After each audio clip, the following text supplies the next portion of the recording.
পূর্ব বর্ধমান জেলার শহর বর্ধমানের উচ্চ মাধ্যমিক পরীক্ষায় প্রথম স্থানাধিকারী রূপায়ণ পাল বর্ধমান সিএমএস হাই স্কুলে প্রাপ্ত নম্বর 497। মাধ্যমিক পরীক্ষাতেও পঞ্চম স্থান অধিকার করেছিল এবং উচ্চ মাধ্যমিকে প্রথম স্থান লাভ করেছে।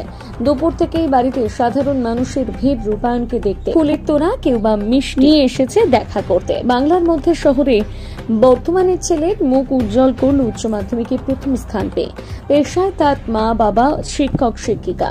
রূপায়ণ জানায় আগামী দিন ডাক্তার হবার ইচ্ছে, যদিও তার মা বাবা বলেছেন ছেলে যা চাইবে আমরা সেই দিকে নজর দেওয়ার চেষ্টা করব।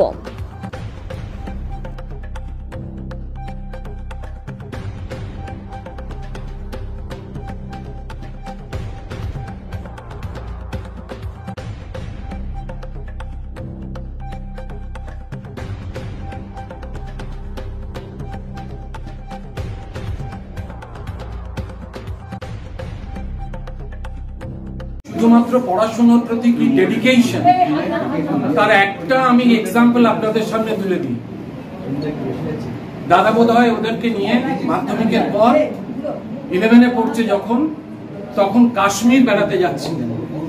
তো আমাকে বললো, স্যার দুদিন আমি তো পড়তে পারবো না, আমি একটু বেড়াতে যাচ্ছি বাবার সঙ্গে কাশ্মীরে। তাই বললাম অনলাইন তো খোলা আছে, ক্লাস করতে পারিস? বললো দেখবো স্যার।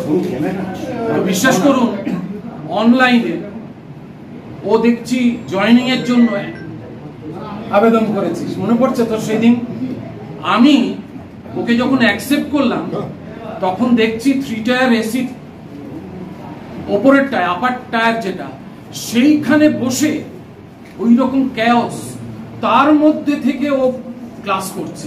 তাহলে একটা ছাত্র তার যে এই ডেডিকেশন, শিক্ষার প্রতি এই যে তার একটা নিষ্ঠা, তার ফল সে পাবে।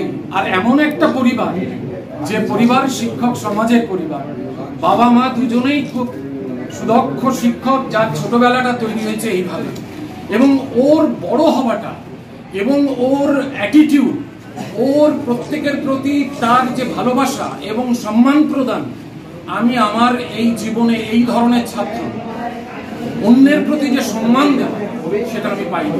রেজাল্ট আশা করি, র‍্যাঙ্ক হয়তো ভেবেছিলাম, কিন্তু এতটা ভালো আশা করি, ফার্স্টও আশা করি।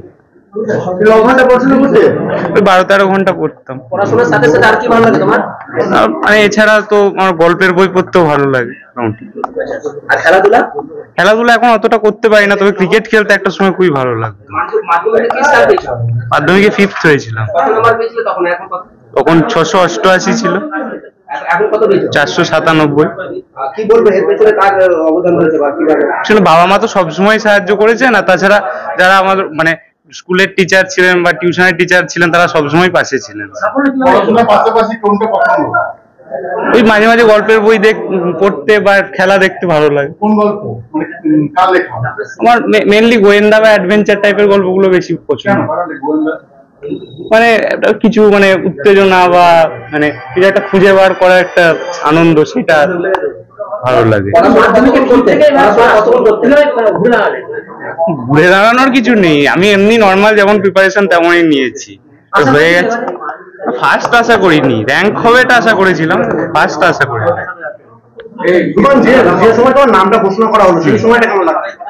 সেই সময়টা তো আমি তো দেখিনি, একটা চ্যানেলই তো শুধু দেখাচ্ছিল, আমি বুঝতে পারিনি। তারপর ফোন করলো কেউ একজন, তখন জানতে পারলাম। প্রস্তুতি দেখুন, আমার মানে বোর্ডের জন্য আমি অতটা ওইভাবে ফোকাস ছিলাম না, মানে আমার প্রিপারেশনটা মেনলি মেডিকেলের জন্যই ছিল। এবার লাস্ট 1.5 মাসে আমি বোর্ডের জন্য যেটুকু পড়েছি সেটুকুই যথেষ্ট ছিল। টিচার ধরুন, প্রাইভেট টিচার মোটামুটি সব সাবজেক্টেরই একটা ছিল। আমি বাংলা ইংরাজি অতটা টিউশন নিইনি, বাড়িতেই পড়তাম। সায়েন্সের সাবজেক্ট গুলো সবই একটা করে ছিল। বাবা মা টিচার।